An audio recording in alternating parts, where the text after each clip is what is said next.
ಕನ್ನಡ ವಾಹಿನಿಗೆ ಸ್ವಾಗತ. ಯಾದಗಿರಿ ತಾಲೂಕಿನ ಚಾಮನಹಳ್ಳಿಯಿಂದ ಹೊರುಂಚ ಗ್ರಾಮಕ್ಕೆ ಹೋಗುವ ರಸ್ತೆ 3 ದಿನಗಳ ಹಿಂದೆ ಧಾರಾಕಾರ ಸುರಿದ ಮಳೆಗೆ ಕೊಚ್ಚಿ ಹೋದ ರಸ್ತೆಯನ್ನ ಅತಿ ಶೀಘ್ರದಲ್ಲಿ ಸರಿಪಡಿಸಬೇಕು ಅಂತ ರೈತರ ಸಮ್ಮುಖದಲ್ಲಿ ಅಖಿಲ ಭಾರತೀಯ ಕೂಲಿ ಸಮಾಜದ ರಾಜ್ಯ ಸಂಘಟನಾ ಕಾರ್ಯದರ್ಶಿ ಉಮೇಶ್ ಮುದ್ನಾಳ್ ಹೋರಾಟ ಮಾಡಿದ್ರು. ಉಮೇಶ್ ಮುದ್ನಾಳ್ ಅವರ ಹೋರಾಟದ ಬೆನ್ನಲ್ಲೇ ಜಿಲ್ಲಾ ಪಂಚಾಯತ್ ಲೋಕೋಪಯೋಗಿ ಇಲಾಖೆ ಅಧಿಕಾರಿಗಳು ಎಚ್ಚೆತ್ತಿದ್ದು ಸ್ಥಳಕ್ಕೆ ಎಇಇ ಮತ್ತು ಜೆಇ ಭೇಟಿ ಕೊಟ್ಟು ತಕ್ಷಣ ಸರಿಪಡಿಸುವುದಾಗಿ ಭರವಸೆ ಕೊಟ್ಟಿದ್ದಾರೆ ಮತ್ತು ಈ ರಸ್ತೆಯ ಡಾಂಬರೀಕರಣ ಮಾಡಲು ಜಿಲ್ಲಾಡಳಿತಕ್ಕೆ ಅಂದಾಜು ಪಟ್ಟಿ ತಲುಪಿಸಲಾಗಿದೆ ಎಂದಿದ್ದಾರೆ.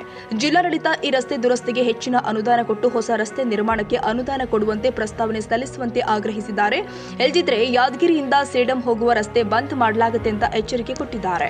ಯಾದಗಿರಿ ತಾಲೂಕಿನ ಚಾಮನಹಳ್ಳಿ ಗ್ರಾಮದಿಂದ ಹೊರುಂಚು ಹೋಗತಕ್ಕಂಥ ರಸ್ತೆ 3 ದಿನಗಳ ಹಿಂದೆ ಧಾರಾಕಾರ ಮಳೆಗೆ ಕೊಚ್ಚಿ ಹೋಗಿರ್ತಕ್ಕಂಥದ್ದು.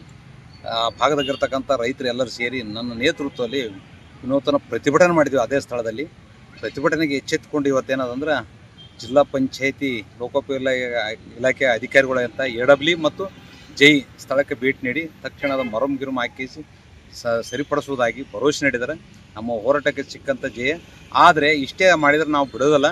ತಕ್ಷಣ ಈ ಚಾಮನಹಳ್ಳಿಯಿಂದ ಪೂರ ಕಂಪ್ಲೀಟ್ ಯಾವುದೋ ಹೊರುಂಚು ಹೋಗ್ತಕ್ಕಂಥ ರಸ್ತೆ ಸಂಪೂರ್ಣ ಡಾಂಬರೀಕರಣ ಮಾಡ್ತಕ್ಕಂಥ ಕೆಲಸಕ್ಕೆ ಮಾಡಬೇಕು ಮತ್ತು ಅದರದ್ದೆಲ್ಲ ಪ್ರಸ್ತಾವನೆಯನ್ನು ಪ್ರಸ್ತಾವನೆಯನ್ನು ಜಿಲ್ಲಾಡಳಿತಕ್ಕೆ ಸಲ್ಲಿಸ್ತಕ್ಕಂಥ ಕೆಲಸಕ್ಕೆ ಮುಂದಾಗಬೇಕು. ಇಲ್ಲದಿದ್ದರೆ ಯಾದಗಿರಿ ಟು ಸೇಡಂಗೆ ಹೋಗ್ತಕ್ಕಂಥ ಮುಖ್ಯ ರಸ್ತೆ ಬಂದ್ ಮಾಡಿ ಮತ್ತೆ ಪ್ರತಿಭಟನೆ ಮಾಡಬೇಕಾಗ್ತಕ್ಕಂಥದ್ದು ನಾವು ಸರ್ಕಾರಕ್ಕೆ ಮತ್ತು ಜಿಲ್ಲಾಡಳಿತಕ್ಕೆ ಎಚ್ಚರಿಕೆ ನೀಡುತ್ತಿದ್ದೇನೆ.